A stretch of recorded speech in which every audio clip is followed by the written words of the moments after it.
Welcome to the Marc Silber Show, Advancing Your Photography.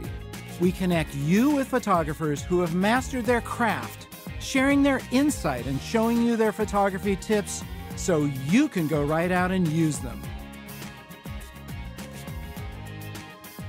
We're here in Silicon Valley with our guest, Deanne Fitzmaurice, a Pulitzer Prize-winning photojournalist and freelance photographer based in San Francisco. Her work has been published in numerous publications, including the U.S. News and World Report, the New York Times Magazine, Sports Illustrated, and the list just goes on.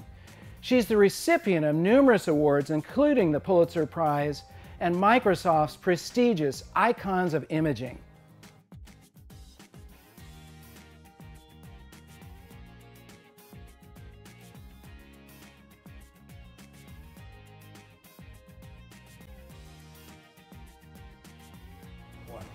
Deanne, welcome to my show. It's great to have you here. Thank you. It's great to be here.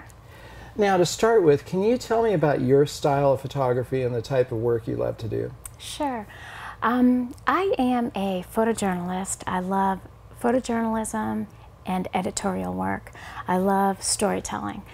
I'm getting very interested in multimedia now. I just feel like if you take strong still photographs and combine them with the subject's words, ambient sound, and some video, you can have such an incredibly powerful presentation. It's just a lot of times deeper and more nuanced than if you just have the still photography.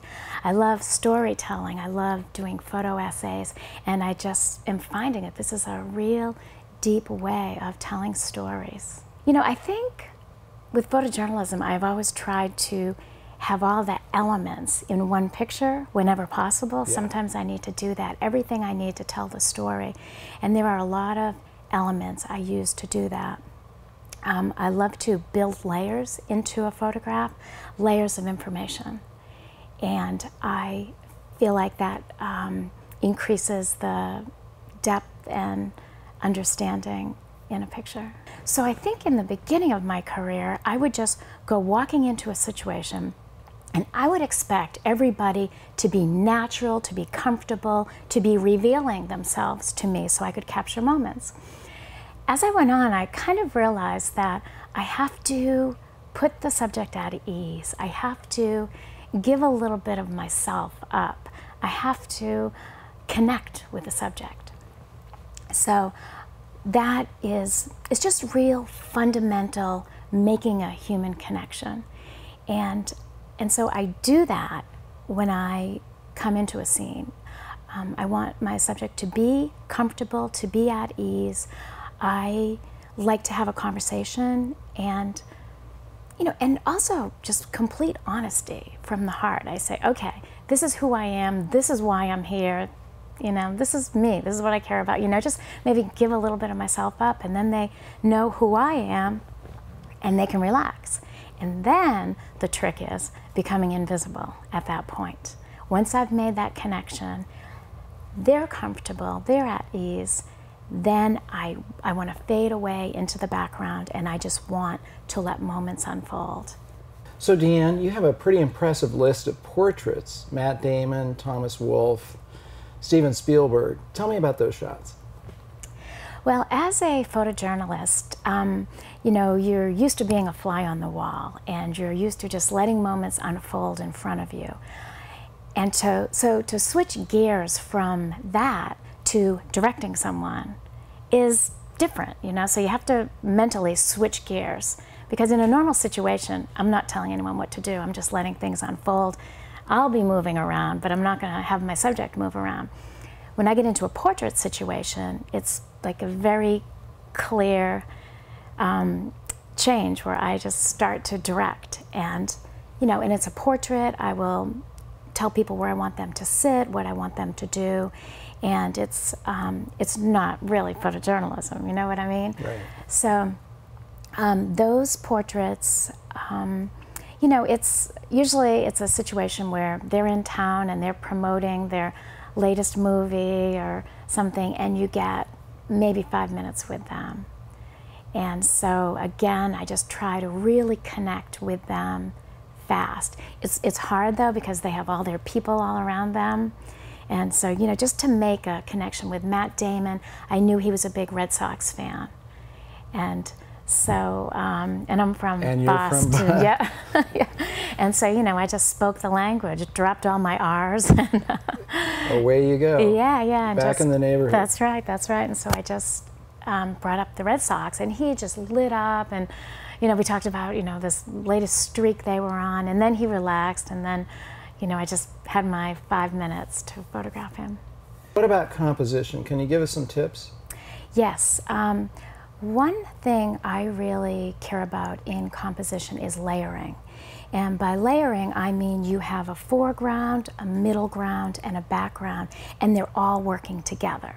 They're not fighting with each other. The background is giving you more information about the foreground.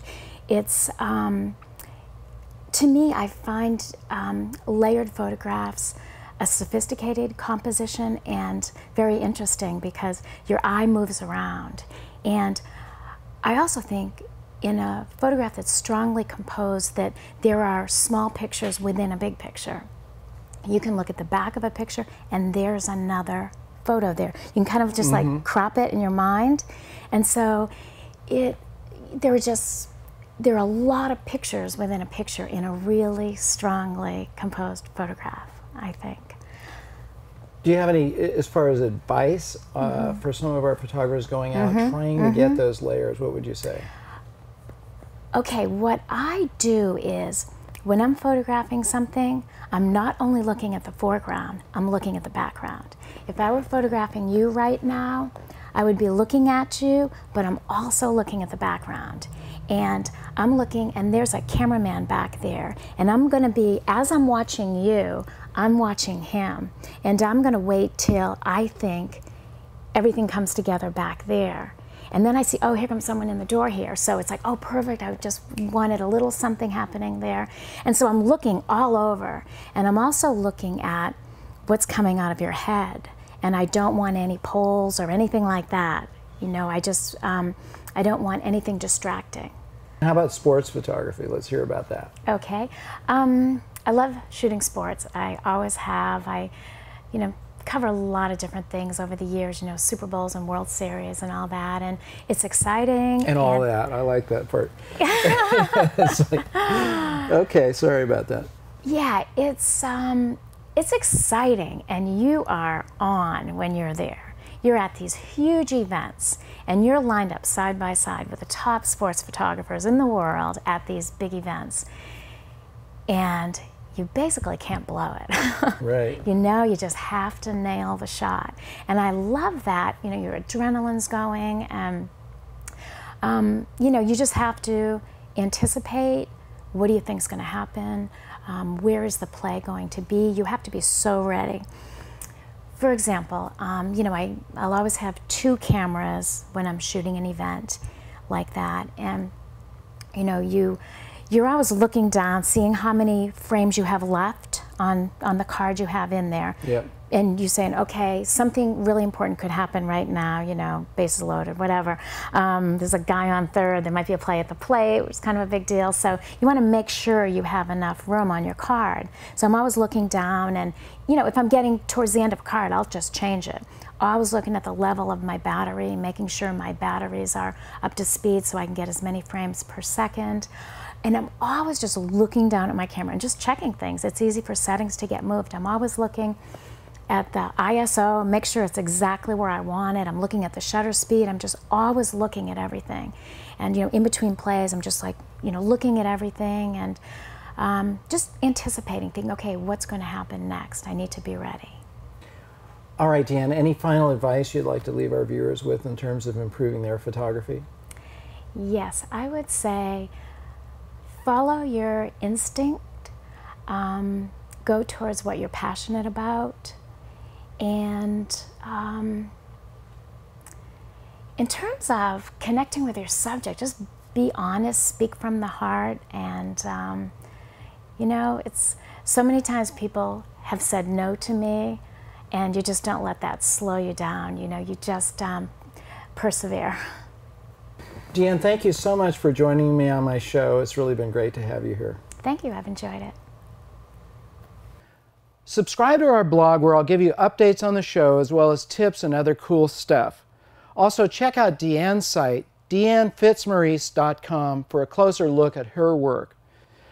Tune into our next episode where we pick yet another photographer's brains.